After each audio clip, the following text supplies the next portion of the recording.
குல் யா இபாதியல்லதீன அஸ்ரஃபு அலா அன்ஃபுஸிஹிம் லா தக்னது மிர் ரஹ்மத்தில்லாஹ்.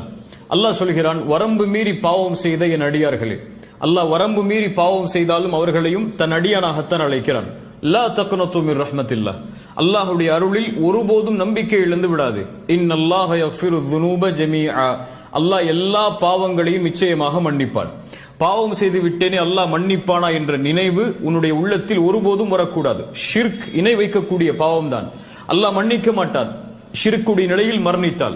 மரணத்திற்கு முன்னால் இணை வைப்பிற்கும் மன்னிப்பு உண்டு, பாவ மன்னிப்பு கேட்டால். தொழுகையை விடுதல் பெரிய குற்றம் தான், அதற்கும் மன்னிப்பு உண்டு. விபச்சாரம், இப்படி என்ன பாவத்தை செய்தாலும் மரணத்திற்கு முன்னால் வாய்ப்பு உண்டு. அல்லாஹ்வுடைய அருளில் நம்பிக்கை இழந்து விடாதே, அல்லாஹ் என்னை மன்னிப்பானா என்று அல்லாஹ்விடத்திலே மன்னிப்பை கேட்டால் எல்லா பாவங்களுக்கும் மன்னிப்பு உண்டு. ஏன் அல்லாஹ் மன்னிப்பான்?